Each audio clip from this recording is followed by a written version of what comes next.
40 गाड़ियों की परेड, ईरानी डेरे पर इतिहास की सबसे बड़ी रेड।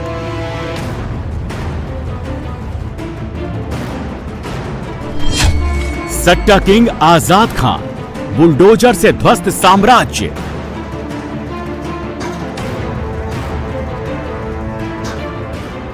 एमपी में बहुत बड़ा ऑपरेशन शुरू हो गया है। सीएम मोहन यादव ने पुलिस और सिस्टम दोनों को इसी काम पर लगा दिया है।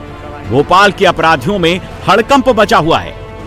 पुलिस अब हिस्ट्री शीटर के इलाकों में रेड मार रही है, गिरफ्तारी को अंजाम दे रही है, तो दूसरी तरफ बुलडोजर से राशि चिन्ना जैसे सट्टाबाजों के इलीगल एम्पायर को ध्वस्त किया जा रहा है। ईरानी डेरा, ये भोपाल का वो कुख्यात इलाका है जहां जाने से पुलिस भी डरती है। ये पूरी की पूरी बस्ती ही एक क्राइम सिंडिकेट की तरह काम करती है। देखने में ये साधारण बस्ती लगती है, लेकिन अंदर से क्रिमिनल्स का मजबूत किला है। ईरानी डेरे की सकरी गली न सिर्फ घरों से भी भरी है, बल्कि ये डेरा कुख्यात क्रिमिनल्स का बसेरा भी है।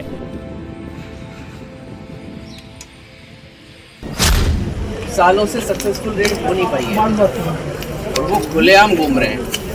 वहाँ पे जो मेजर इश्यू जो आता है वो ये आता है कि एक तो वहाँ पे महिलाएं इकट्ठी हो जाती हैं, महिलाएं पत्थर उठा लेती हैं, हो सकता है अपने कपड़े फाड़ लें। किसी भी सूरत में अपन को घबराना है नहीं, हम लोगों को असर्टिव ही रहना। दूसरा, किसी भी महिला से पुरुष डील नहीं करेगा, पूरी कोशिश रहेगी कि महिला ही डील करे उसे, पुरुष नहीं आएगा सामने।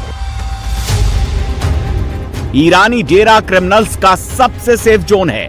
ईरानी डेरे की गलियों में कुख्यात हिस्ट्री शीटर, मोस्ट वांटेड बदमाश, इनामी अपराधी खुलेआम बेखौफ घूमते नजर आएंगे। ईरानी डेरे की महिलाएं यहां अपराधियों के लिए शील्ड का काम करती हैं। यही वजह है कि जब एमपी पुलिस इस कुख्यात ईरानी डेरे पर रेड के लिए पहुंची तो 40 गाड़ियां और 150 पुलिस वालों की फौज लेकर पहुंची और इस टीम में खास तौर से महिला पुलिस को शामिल किया गया था। जो ईरानी डेरा कुख्यात है, इसमें समस्या ये आती रही है कि यहाँ पर स्टोन पेल्टिंग की संभावना बनी रहती है, क्योंकि और वहाँ पे जो महिलाएं हैं, महिलाओं को वो ईरानी डेरे के लोग आगे कर देते हैं, जिससे पुलिस की कार्रवाई कम बल के साथ इस स्तर पर अभी के रूप में होना संभव नहीं हो रहा था। इसलिए पूरा जो माननीय पुलिस कमिश्नर महोदय, उन्होंने पूरा जोन 4 का बल को इकट्ठा करने को कहा और एक बड़ी दबिश करने को कहा। वक्त के साथ धीरे धीरे हम जैसे जैसे आगे कार्रवाई करते रहेंगे, ये बदमाश आगे हम लोग कम बल में भी काम कर पाएंगे और आसानी से इनको पकड़ पाएंगे। ईरानी डेरे में 100 से ज्यादा मकान हैं। इस डेरे की आबादी करीब 1000 है। इनमें से करीब हर घर से एक न एक शख्स ऐसा है जो ठगी, तस्करी या जालसाजी के काम में लगा हुआ है। ईरानी डेरा के क्राइम सिंडिकेट का मेंबर है। कुख्यात ईरानी डेरे में ड्रग्स और गांजे की तस्करी, लूट, डकैती, पूरे देश में अलग अलग राज्यों में चेन स्नैचिंग और फर्जी पुलिस बनकर ठगी, नकली नोट और दस्तावेजों से ब्लैकमेलिंग, अवैध हथियारों का कारोबार, कोरेक्स, कफ सिरप, नशे की टैबलेट्स, फर्जी लोन और वाहन फाइनेंसिंग घोटाले का पूरा जाल फैला हुआ है। ईरानी डेरे पर ये एमपी पुलिस की अब तक की सबसे बड़ी रेड है और इस रेड में पुलिस ने इन ईरानी डेरे से विदेश करेंसी, मोबाइल फोन, फर्जी नंबर प्लेट, नकली रिवॉल्वर, फर्जी बाइक आईडी भी बरामद की है।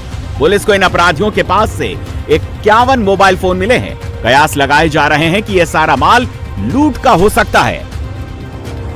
पुलिस ने ईरानी डेरे से 10 महिलाओं समेत 34 लोगों को गिरफ्तार किया। जो लोग गिरफ्तार हुए हैं, इसमें किसी के खिलाफ महाराष्ट्र में केस दर्ज है तो किसी के खिलाफ पश्चिम बंगाल में, किसी की राजस्थान पुलिस तलाश कर रही थी तो किसी को दिल्ली पुलिस ढूंढ रही थी। छापेमारी में 165 वांटेड भी तामील किए गए हैं। इनमें एक 305 ए में फरार है गंगानगर कोतवाली से, एक 392 में 34 लूट में वांटेड था, 2 निशातपुरा में वारंट था, अमरावती ब्यावरा नागपुर में चोरी करा है, एक ने झाबुआ गोदरा देवास के अपराधों में फरार हुए हैं, कुछ मेनपुरी कोटा के फरार हुए हैं। एक आरोपी है जो चेन स्नेचर भी है, मोबाइल स्नेचर भी, और जयपुर से भी उसकी जानकारी प्राप्त की जा रही है। कुछ ऐसे बदमाश हैं जिनकी अमरावती से, कोटा से, गंगानगर से, वेस्ट बंगाल से, महाराष्ट्र से, जगह जगह ऐसी जानकारी अभी प्राप्त की जा रही है दबिश के बाद। ईरानी डेरे की दहशत सिर्फ एमपी में नहीं है, बल्कि इस गैंग का नेटवर्क विदेशों तक फैला हुआ है। एमपी के साथ साथ राजस्थान, दिल्ली, महाराष्ट्र, दुबई और ईरान तक इस गैंग का कनेक्शन है। लूट के सामान ये विदेश में बेचा करते थे। एमपी में ईरानी डेरा कहां से आया, ये भी समझ लीजिए।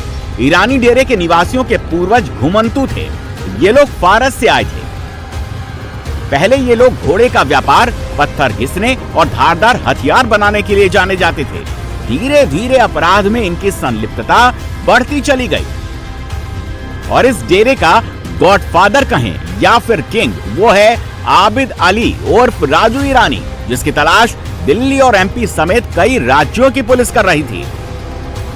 राजू ईरानी और उसकी फैमिली ही इस डेरे के पूरे क्राइम सिंडिकेट को कंट्रोल करती है। आबिद अली उर्फ राजू ईरानी पर 20 से ज्यादा मुकदमे दर्ज हैं। साल 2006 में एमपी के निशातपुरा थाने में पहला केस हुआ था। महाराष्ट्र में उसके खिलाफ मकोका का मुकदमा भी लग चुका है। 3 राज्यों की पुलिस पिछले 2 साल से उसकी तलाश कर रही है, लेकिन आबिद अली उर्फ राजू ईरानी कहां है, ये किसी को भी नहीं पता।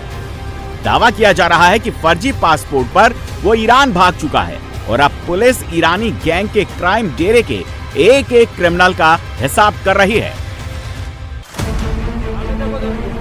भोपाल में पुलिस सिर्फ क्रिमिनल्स की परेड नहीं करवा रही है। भोपाल में मोहन सरकार का बुलडोजर भी अपराधियों के अवैध साम्राज्य का हिसाब कर रहा है। जिस सफेद कोठी पर पीला पंजा चल रहा है, ये एमपी के सबसे बड़े सट्टा किंग आजाद खान का होटल है। इस होटल में बैठकर आजाद खान लाखों करोड़ों की डील करता था। इसी होटल में आजाद खान और उसके भाई राशिद चिन्ना सट्टे का साम्राज्य को कंट्रोल करता था। अब इस अवैध होटल का पूरा हिसाब हो गया है।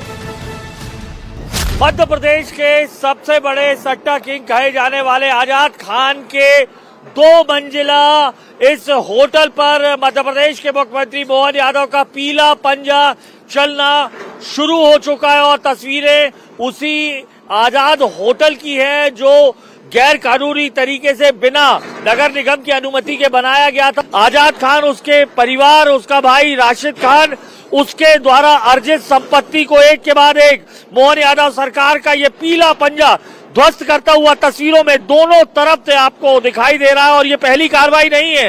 मध्य प्रदेश के मुख्यमंत्री मोहन यादव के सख्त निर्देशों के बाद पहले आजाद खान के जो फार्म हाउस है उस पर ये पीला पंजा चला और उसके बाद अब ये जो अकूत संपत्ति से कमाई गई अर्जित जो पैसे थे उससे बना ये होटल को ध्वस्त करते हुए ये पीला पंजा आपको दिखाई दे रहा है। आजाद खान और राशिद चिन्ना दोनों सगे भाई हैं। आजाद खान सट्टे का नेटवर्क चलाता था और आजाद का भाई राशिद चिन्ना कांग्रेस का पार्षद है। आजाद खान सट्टे का काले कारोबार करता था। राशिद खान चिन्ना आजाद को पॉलिटिकल और पुलिस प्रोटेक्शन दिलवाता था। आजाद और चिन्ना की भोपाल में खूब चलती थी। दोनों ने क्राइम और पॉलिटिक्स के कॉकटेल से करोड़ों का अंपायर खड़ा कर लिया। दोनों भाई मिलकर पैसा छाप रहे थे। भोपाल के अशोक नगर में एक अपना अलग केजीएफ बना रहे थे। आजाद खान और राशिद चिन्ना के पास करोड़ों की प्रॉपर्टी है। इसमें भोपाल में फार्म हाउस, आलीशान कोठी, 3 मंजिला होटल, इसके अलावा उसने केजीएन सहकारी बैंक भी खोला था। बैंक से वो ब्लैक मनी को व्हाइट करता था और उसने सट्टे के पैसे को कवर करने के लिए राजस्थान में एक गत्ते की फैक्ट्री भी खोल रखी थी। अशोकनगर जिले में आजाद खान नाम का व्यक्ति लगातार अनर्गल गतिविधियों में संलिप्त था। प्रशासन ने सख्ती के साथ कार्रवाई की है और हमारे संज्ञान में आया कि आजाद खान एक क्रेडिट कोऑपरेटिव सोसाइटी भी चलाता था। मैंने निर्देश दिए हैं तुरंत उसके सभी ट्रांजैक्शन को, उस कोऑपरेटिव सोसाइटी के, क्रेडिट कोऑपरेटिव सोसाइटी के ट्रांजैक्शंस पर रोक लगा दी गई है और ये पूरी क्रेडिट कोऑपरेटिव सोसाइटी की जांच के हमने निर्देश दिए हैं और उसके लिए जांच शुरू हो गई है। अब इस काले साम्राज्य की पूरी कुंडली मोहन सरकार का सिस्टम और बुलडोजर खोल रहा है। 19 दिसंबर आजाद खान के अवैध फार्म हाउस पर बुलडोजर चला। अब उसका 3 मंजिला होटल जमींदोज हो गया।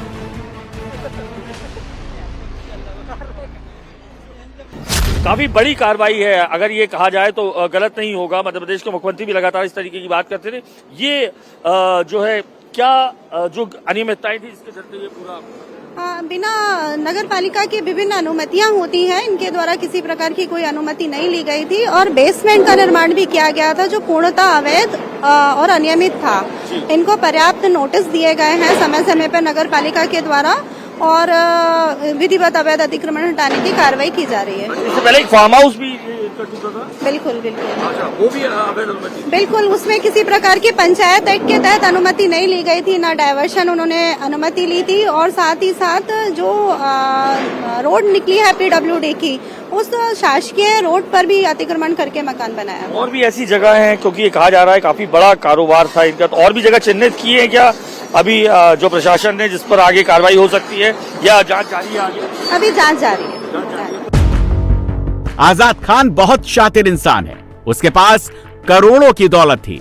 वो मोटे सोने की चेन और महंगे मोबाइल और ब्रांडेड कपड़े पहनता था, लेकिन वो लाइमलाइट में नहीं आता था। आजाद खान का नेटवर्क इस तरह ऑपरेट होता था जिससे किसी को उसके ऊपर कोई शक नहीं होता। आजाद का मेन बिजनेस ऑनलाइन सट्टा खिलाना था। आजाद का कल्याण सट्टा और रतन सट्टा नाम से नेटवर्क था। इसके अलावा उसने MCX इंडिया के जैसे खुद का एक्सचेंज बना रखा था। इस एक्सचेंज से ये डब्बे और फर्जी मेटल कमोडिटी एक्सचेंज का काम करता था। गत्ता फैक्ट्री की आड़ में हथियारों की खरीद और फरोख्त करता था। आजाद के सट्टे वाले पैसों को ब्याज देकर राशि चिन्ना किसानों की जमीन कब्जाता था। आजाद के फर्जी MCX टर्मिनल का सर्वर लखनऊ और हैदराबाद में है। ये इस्लामिक फंडिंग से जुड़ा है। वास्तव में ये सट्टा जुआ जिन व्यापारों से जुड़े हुए हैं, जो क्रिकेट का एक IPL है, इसके माध्यम से 15 साल में इन्होंने पूरे देश में इनका नेटवर्क फैल गया है। हाँ, अब ये ऐसी जानकारी है देश के बहुत से स्थानों पर है। हाँ, दूसरा अशोकनगर के बहुत से युवा इनके सट्टा जुआ नशा के उसमें बहुत से करीब 3 साल में 100 युवा तो मेरी जानकारी में है कि वो या तो नशा के कारण मर गए या उनने आत्महत्या कर ली, और ये सट्टा जुआ के कारण हजारों परिवार बर्बाद हो चुके हैं इस शहर में। आजाद खान अशोकनगर और आसपास के इलाके में लंबे समय से ऑनलाइन सट्टा चला रहा था। आजाद पीछे से पूरा नेटवर्क चला रहा था और इस काम में उसकी अपनी पूरी फैमिली को शामिल कर रखा था। राशिद चिन्ना के अलावा उसका दूसरा भाई सद्दाम और उसका पिता अलीम खान भी शामिल है। आजाद के पिता अलीम खान पुराने हिस्ट्री शीटर रह चुके हैं। आजाद की मां और बहन पर जमीन और रियल एस्टेट के जरिए ब्लैक मनी को व्हाइट करने का आरोप है। इसके तार मध्य प्रदेश के अलावा राजस्थान, हरियाणा, उत्तर प्रदेश, नेपाल, दुबई, पाकिस्तान से जुड़े हुए हैं। आजाद खान और राशिद चिन्ना की उल्टी गिनती उस वक्त शुरू हुई जब ऑनलाइन सट्टे के चक्कर में फंसे 2 भाइयों ने आत्महत्या की। आत्महत्या का आरोप आजाद खान पर लगा और पुलिस ने उसे गिरफ्तार कर लिया। अब आजाद खान की पूरी क्राइम कुंडली पुलिस खंगाल रही है। उसके अवैध साम्राज्य के पाई का हिसाब हो रहा है। आजाद खान के खिलाफ 9 से ज्यादा आपराधिक मुकदमे दर्ज हैं। इसमें ऑनलाइन सट्टेबाजी, जुआ और IPL सट्टेबाजी से जुड़े केस शामिल हैं। उस पर आत्महत्या के लिए उकसाने का मामला भी दर्ज हो चुका है। सरकार ने आजाद खान की KGN साख सहकारी संस्था पर शिकंजा कसा। संस्था के सभी वित्तीय लेन देन पर तत्काल प्रभाव से रोक लगा दी गई और अब सोसाइटी की जांच के लिए निर्देश दिए गए।